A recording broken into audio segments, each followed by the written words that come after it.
There are many ways to get to the top. I think cheating is the best. Hello and welcome to the show. Colourful Conversations with Mark and Pete. Now, each week, Clergyman Pete and Businessman Mark debate an important topic. Now, this week, how to cheat and get to the top. Yeah. Well, isn't it extraordinary how some peoples will go to any length just to succeed, to get to the top of the tree, to be the best? Now, we're not just talking about individuals, we're also talking about companies. Now, with me today is a man who's worked his way from the bottom right to the bottom. Yes, I know. Further to the bottom. But I wondered where you. Yes, I wondered where you were going with that. Yes, yes. Clergyman Pete, yes, why thank is you. it that you're still at the bottom run and haven't reached the top? You just haven't cheated. Well, thank you, businessman Mark. Yes, I think cheating must be the best because I really got to try it. I mean, the thing is that, in terms of, I guess, financial success, certainly in terms of property owned, I would say I'm pretty near the bottom of the heap. I've not managed to raise myself above the average wealth of an ant. I think that in terms of going back to the school reunion and saying, "Look what I'm driving," it's not going to work because I ride a bike. So right saying I think cheated success. Yes, I have.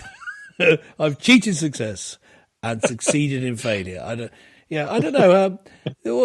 What's the secrets of your demise? Well, let me just give you a few clues here, yes. folks. Mm-hmm. Now, isn't it extraordinary about what we're talking about here is some extraordinary lengths that people will get to get to the top. Yes. Now, I'll give you an example here. If we look at some companies such as, say, VW, now it's been widely publicized that VW did succeed on the basis that their emissions testing was perfectly valid. And of course, they sold many, many cars. But of course, as we know, they cheated. What they did is unfortunately, some of the software proved to be actually completely illegal. And in fact, they were giving false readings. Yes. But of course, they did cheat. And they became a successful brand. Unfortunately, there is a golden rule here. Of course, they were caught out. But yes. Of course, this is the other thing that I would say is that that's a corporate company. Now, of course, there are many stakeholders involved. Now, what I'd like to say here is, of course, obviously there are many individuals who have been caught out. Now, would it be fair to say that, and we'll just talk about something that's currently in the market today, which is, of course, something like the failure of British home stores. Now, Sir Philip Green was actually perceived to be a great success, but did he really cheat his former employees out of a potential pension pot? Now, would it be fair to say that he cheated? Or maybe it was just bad judgment. Now, we know that he has agreed, possibly, to spend hundreds of millions of pounds of his own money, basically putting that money back into the pot. Now, is it just that maybe he didn't cheat, and he perhaps wasn't unscrupulous, although some people say that he was, and it was just really something that things didn't go to his favour in business? Now, what would you say about somebody like him, for example? Well, I mean, we got a lot of interest when we put out a video on our YouTube channel, the Good News This Morning channel, on that very subject, which got a lot of interest. I think it touched a nerve, the idea that Philip Green was not quite the scrupulous businessman. I mean, people did see him as being not just a cheat, but being completely uncaring and unfazed. Putting money back in is a sign of, from this point of view, would be a sign of him being caught out, showing remorse in order to be accepted back in society and also to be trusted, in the business sense. I mean, the thing about in his case and in the VW case is the problem that we're talking about is the getting caught problem. It's like the old saying: if you fall from a great height, it's not the fall that kills you; it's the hitting the ground. And in this same case, when they fell, it wasn't the fact that that they'd been unscrupulous. That was helping them. The cheating was helping. It was the getting caught that was their undoing. Yeah.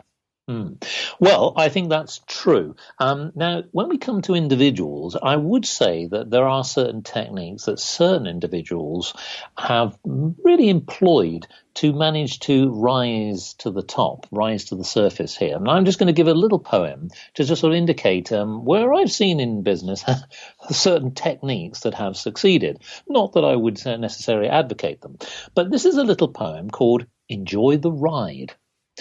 A simple error can cause great terror, and your mistake can make a mess. Though a blip is hard to skip, it is best not to confess.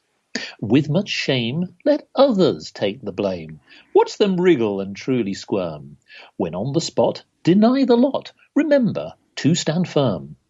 As time ticks, your conscience pricks, and you will feel a sense of deep guilt. Forget your pride, just enjoy the ride.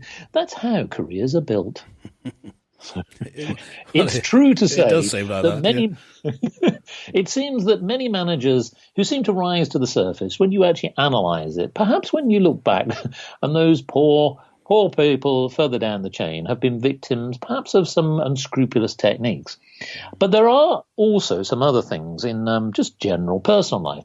I was quite interested by a story recently where a businessman in southern France is actually decided to sue Uber over his wife's discovery of rides he took to see his lover. Effectively, Yes. He was cheating on his wife. Yeah. So there is another form of cheating here, which is about how you might cheat somebody who is a loved one.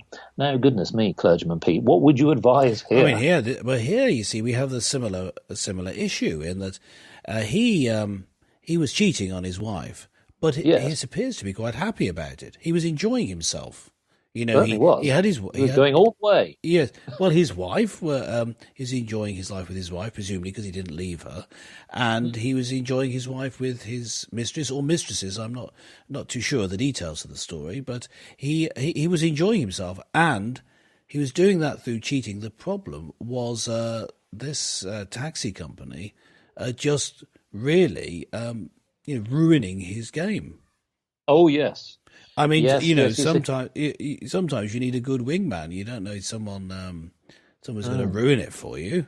I mean, I've had that experience with you all my life. Always in my style. But that's the subject for another episode, maybe. But the problem with this situation is, again, we're not escaping the fact that the problem for him was that he got caught. Now you see there again. See. Well, now here's another technique, because we're talking about how to cheat and get to the top. Now, what is quite interesting is that a lot of financial analysts have been uncovering certain techniques. Now, I know that avoiding the tax man is not a good idea. We have said in many shows, never do that. They'll always catch up with you. But some people are turning to what is perceived to be legitimate means. For example, if we take trading with China. Now, I'll give you an example here, because some people have turned to the digital currency Bitcoin to effectively start trading with the view that they can actually take money out of China. Now, as you would know from somebody who's actually worked in China, that is illegal. You are not allowed to do that. But of course, bypassing the system, cheating the system, finding those sort of techniques, a lot of people have actually turned to Bitcoin and relying on those transactions to effectively build up lots of money. Now, for those who have invested in Bitcoins recently, they would have known an incredible increase in their value. Now, of course, we know that they can go up and down, but of course, it's not really the point, is it? What people have tried to do is circumnavigate the government rules, effectively trying to get money out of the country. Now, I must admit that it does seem extraordinary to me. I'm trying to get to the mindset of why people just don't focus on doing a good job as opposed to trying to find a cheating technique. Yes. What is it in people's minds that you think that starts to make people go down that path rather than more what might be perceived to be a harder route to doing it in a legitimate way? Yes. Well, I mean, you'll have your own opinion from your business experience, but my experience is that it comes from early on. It comes from early in life. It comes from, in general, it comes from how you start out. it seems like, someone started cheating later when they were under pressure, or the temptations were there. But actually, it was a way of thinking and a way of living that started earlier. You have a certain lack of integrity, that honesty isn't as important to you as the results. If you're someone who is going to be dishonest in business on a big scale, you were probably someone who was willing to steal money from your brother's piggy bank. Not that I did that. That makes a bit of overshare there, but and not that I did that, because I don't have a brother. No, or a piggy bank. That's the issue. The issue is, I believe that it's an issue of the heart. It's an issue of integrity. And so when it comes to cheating, and you think, well, the only problem is if I'm caught, then you just have to see how clever you can be and not be caught. Yes. I mean, that's the mindset. So, I mean, I guess you will have come across this. Maybe I'm prejudging what business people are like, but I guess you've come across this idea of cheating the system quite a lot. Well, I think that there are many people who try and, shall we say, push the rules to the boundaries, and that's often what can often happen. And part of the reason, and we've talked about this on the Mark and Pete show many a time, which is one of the reasons that this does tend to fuel this type of attitude, is the fact that people think short term. When you are driven by goals that are short term, people will turn to very drastic measures to meet targets. And it can cause people to think of ways to basically get a quick buck. Now, that is one of the problems. And what we advocate, of course, is for long-termism, something where you can plan your activities longer term. And I think the rewards may take a little bit longer, but they typically allow you to work the system in the way that is going to be honourable. But I want to turn the conversation slightly differently, which is how you can cheat something, succeed, and still be honourable. Now, what could I be thinking of here?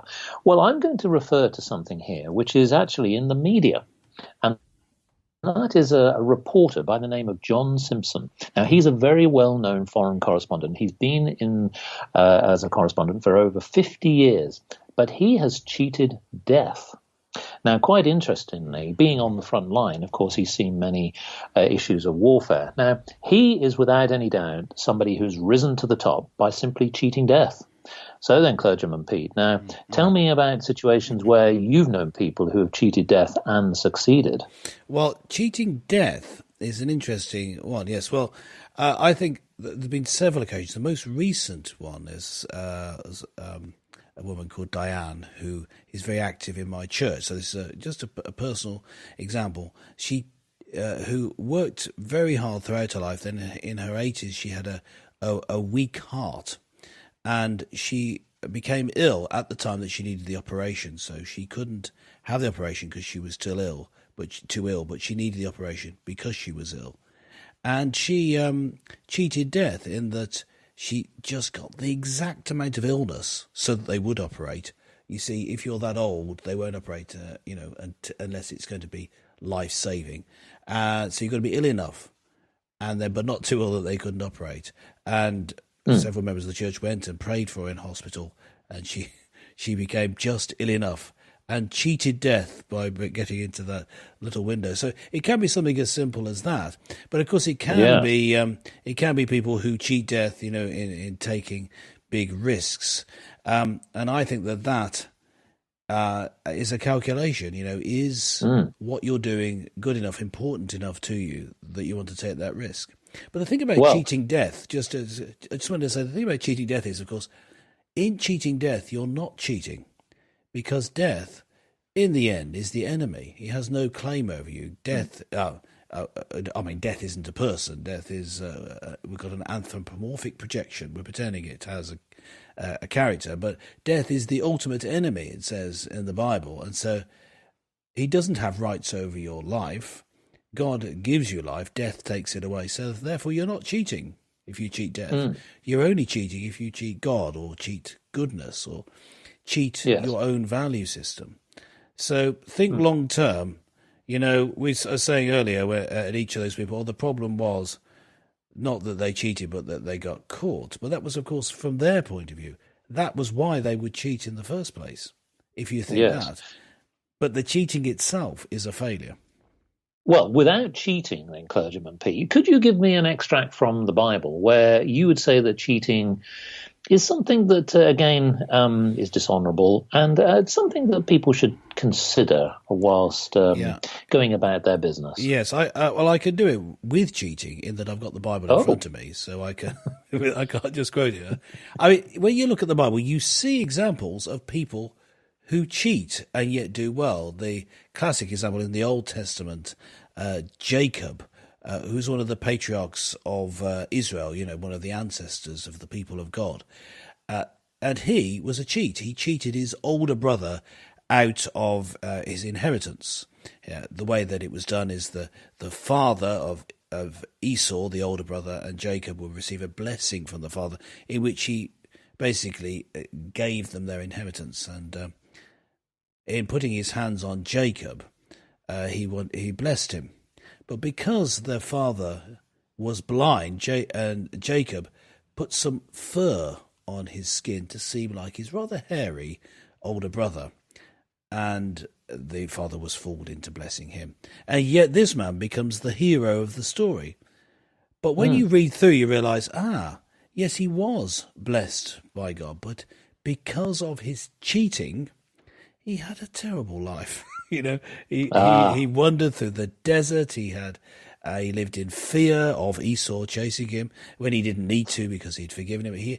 He was cheated in turn by other people because he tried to be so clever, and he ended up being tricked. This isn't that PC, but as in politically correct. But then the Bible was before we were politically correct. One of the terrible things that happened to him was he was tricked first into marrying an ugly woman, and then he went on to marry the beautiful one afterwards. So that was seen as one of the curses. He married an ugly woman. But he had a terrible life because of that, even though he ultimately did what God wanted. Because of his cheating, he had a bad life. So if you read through the story, you see that the Bible says, you can cheat and you will get things from it. But in the end, you're going to have a horrible life. Just to quote from the New Testament, James 4, verse 17, whoever knows the right thing to do and fails to do it, for him it is a sin. So if you decide not to do the right thing, well, you know it's the right thing. In other words, if you're a cheat, then that's going to drag you down. And in the end, it'll come back to bite you. Ooh. Ouch. Snap. Well, yes. So listeners, you have been warned. Have you got any experiences where you've known somebody to cheat and maybe you haven't said anything? Or maybe you've got some guilty thoughts that you'd want to share? Why not log on to www.markandpete.com and let us know your thoughts. We read them out on the next show. So join us again next time for more honest and colourful conversations with Mark and Pete.